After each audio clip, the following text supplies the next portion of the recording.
Hello all. My name is Dr. Shailesh Ghurke, Associate Professor, Chemical Engineering Department, Dr. D.Y. Patil, Institute of Engineering Management and Research, Akodi, Pune. Today I am going to talk about plastic waste management.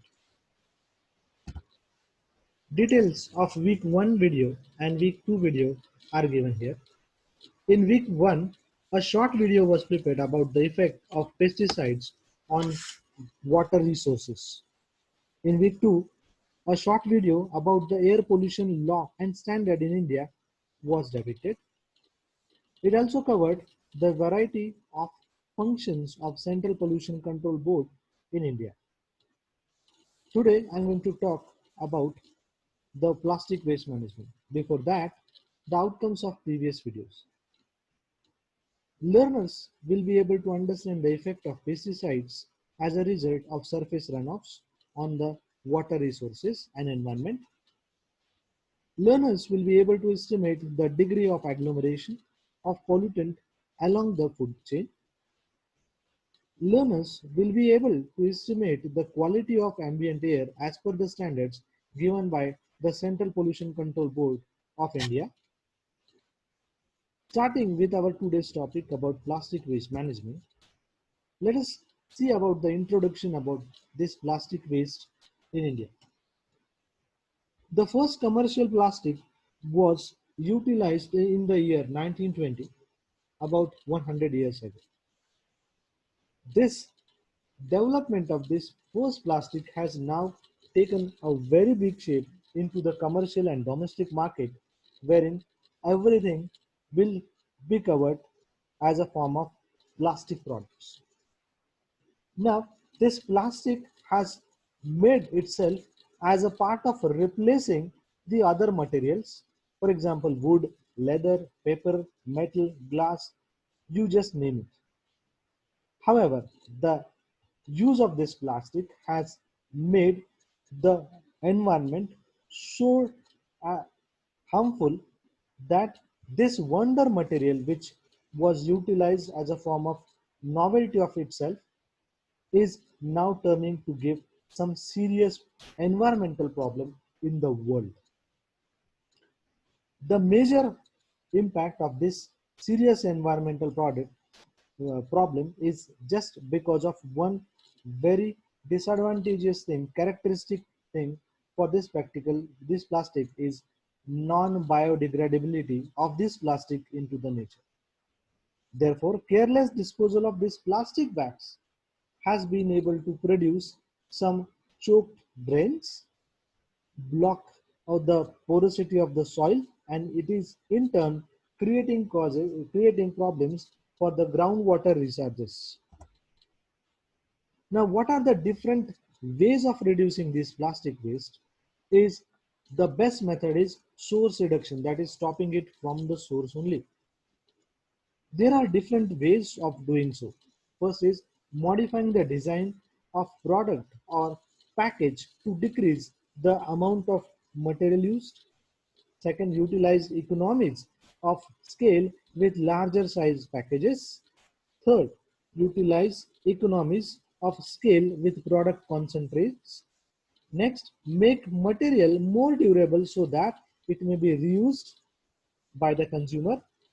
And the finally is substitute away from the toxic constituent in the product or packaging.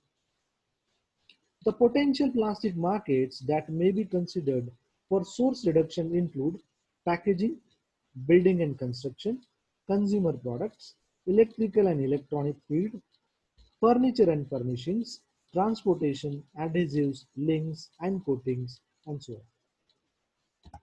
Now we will be thinking over the recycling option of this plastic.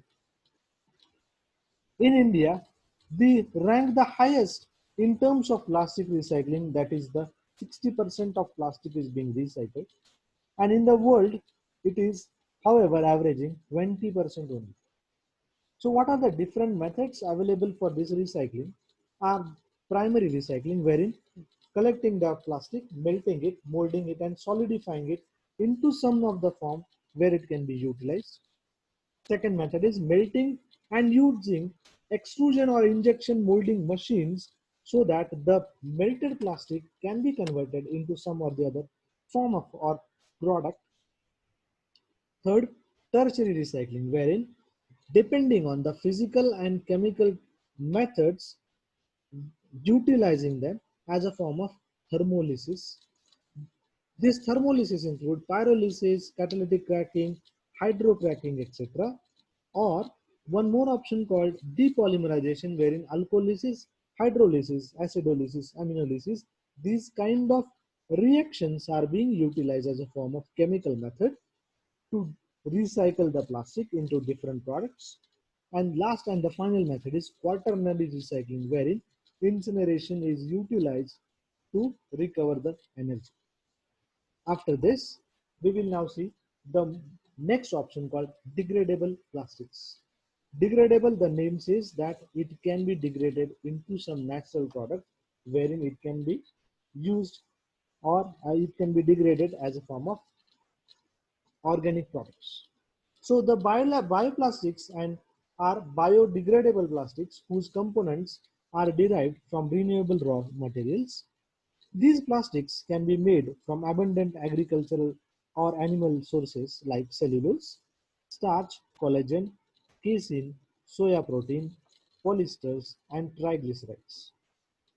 After this, the large-scale use of these would help in preserving non-renewable sources like petroleum, natural gas, and coal and contribute little to the problem of waste management. Biodegradable plastics degrade over a period of time when it is exposed to the sun and air. Let us now see the types of plastic degradation processes.